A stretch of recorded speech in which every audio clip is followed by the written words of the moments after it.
Bonjour à tous. Aujourd'hui, nous avons une équation super intéressante. X à la puissance x est égal à x à la puissance 2. Lorsque j'ai vu cette équation, j'ai directement pensé que x égale à 2 est solution. Oui, c'est le cas, mais la question intéressante, c'est de savoir est-ce que c'est la seule solution. Donc ici, la première des choses à remarquer, c'est que nous avons que x à la puissance x est égal à x au carré. Donc x peut être en fait positif ou négatif.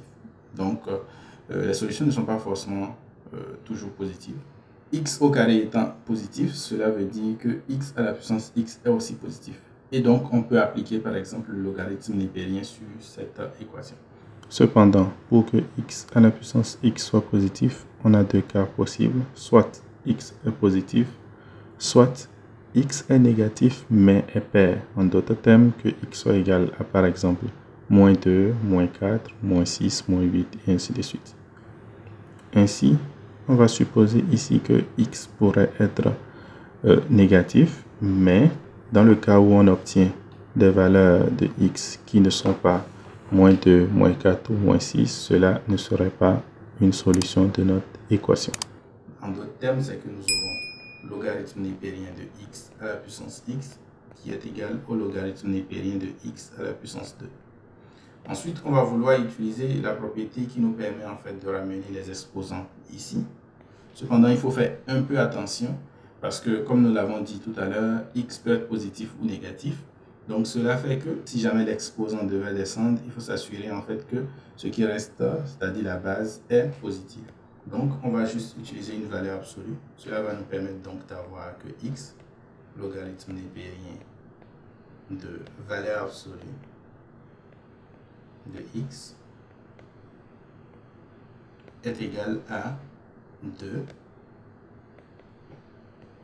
logarithme népérien de valeur absolue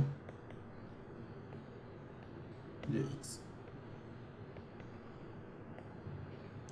Cela devient beaucoup plus simple parce que je peux ramener tout d'un seul côté de l'égalité. Ça nous permet donc d'avoir que x logarithme népérien de valeur absolue de x moins 2 fois logarithme népérien de valeur absolue de x est égal à 0.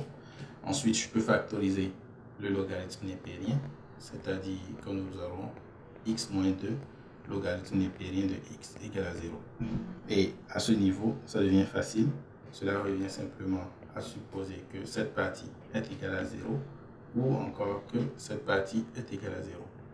Donc, x moins 2 est égal à 0 ou le logarithme népérien de valeur absolue de x est égal à 0.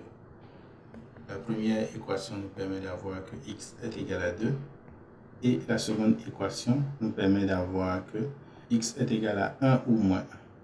Mais en réalité, on peut juste, pour le prouver, poser que 0 c'est le logarithme népérien de 1.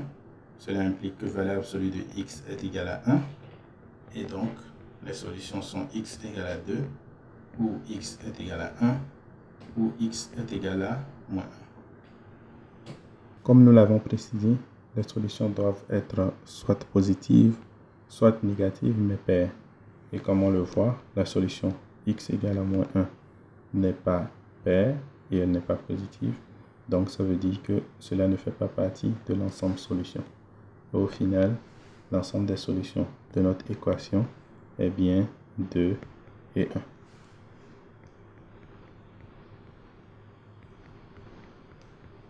Vous aimez calculer les limites? Alors je vous invite à vous essayer sur cet exemple. Il s'agit de calculer la limite lorsque x tend vers plus l'infini de x au carré moins 1 divisé par x au carré plus 3, le tout à la puissance 5x au carré. Et si vous voulez que ce soit encore plus challengeant, je vous invite à n'utiliser ni la règle de l'hôpital, ni le développement limité.